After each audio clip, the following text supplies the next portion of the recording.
La bonne gouvernance, c'est certes les outils et les instruments de contrôle, mais c'est aussi et surtout la transmission de réflexes et de comportements citoyens chez les populations et particulièrement chez les jeunes. C'est dans ce cadre que le ministère de la bonne gouvernance et de la protection de l'enfance a entamé des ateliers de sensibilisation et de formation pour des jeunes. Le sens de la formation, c'est de transférer les informations sur la bonne gouvernance et la protection de l'enfance à la jeunesse.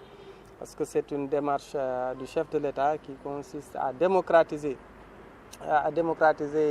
l'information, mais surtout relativement à la bonne gouvernance. Parce que généralement, la tendance que nous avons, lorsqu'on nous parle de bonne gouvernance, on a toujours à l'idée les audits, les inspections d'État et certainement même l'emprisonnement de certains.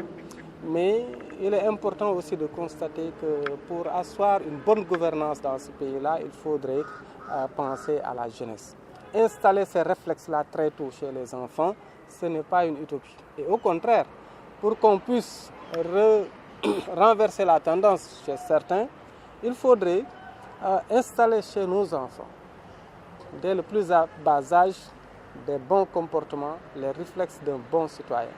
L'autre volet de la formation qui s'est tenu au niveau du CEDEPS à Thiès reste la protection des enfants à quelques semaines de la présidentielle avec une campagne électorale qui souvent expose les enfants. Maintenant, cumulé à la protection de l'enfance, nous allons vers des élections. C'est ça le contexte.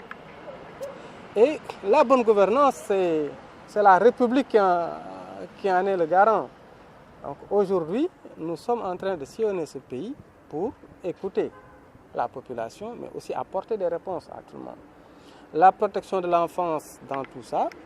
Dans un contexte électoral, nous savons également que les enfants sont vulnérables.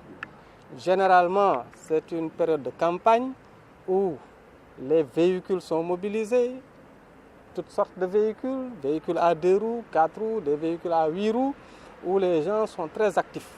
Et il faudrait sauvegarder ces enfants-là. C'est une période où souvent, malheureusement, on assiste à beaucoup d'accidents. Et il faudrait qu'on puisse être conscient de tout cela. Parfois également, malheureusement, nous assistons aussi à des comportements qu'il faudrait peut-être bannir. Des enfants ou des jeunes qui sont utilisés peut-être dans les scènes de violence. Nous avons aussi l'obligation de renforcer la responsabilisation de nos jeunes et de nos enfants pour qu'au Sénégal, on puisse avoir également des élections qui sont paisibles. Mais la protection de l'enfance également, c'est les enfants de 0-18 ans. 0-18 ans, c'est les enfants qui ne votent pas. Et malheureusement, qui risquent d'être victimes. Souvent, on les utilise à d'autres fins. Mais aujourd'hui, nous sommes là à Thiès, comme je l'ai dit, pour installer des compétences chez les jeunes et chez les enfants. Comme nous l'avons dit, la démarche du ministère, c'est une démarche participative.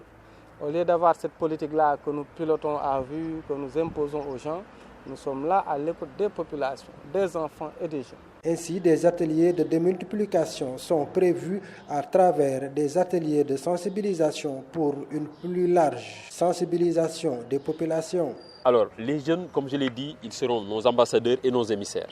Ils seront les ambassadeurs de la protection de l'enfance, ils seront les émissaires de la bonne gouvernance, ils seront les véritables vecteurs et agents de changement parce qu'ils vont porter ce discours-là auprès, d'abord dans leurs associations respectives, mais également auprès de leurs pairs, dans leur famille et auprès de tous leurs proches. Et ce travail se fera au niveau des comités ou conseils de quartier, ça va se faire également au niveau des lycées, des collèges ou dans les différents instituts ou à l'université, dans les différentes structures donc, où ces jeunes-là évoluent. Donc pour nous, ce sont ces jeunes-là qui sont porteurs de nouveautés, vont nous appuyer et nous pensons qu'ils seront de véritables leviers et de véritables agents du changement que nous escomptons pour améliorer au jour le jour l'état de la gouvernance et la prise en charge des tout-petits. Une initiative appréciée à sa juste valeur par des jeunes qui se réjouissent de l'accompagnement du ministère dans le cadre de la protection de l'enfant.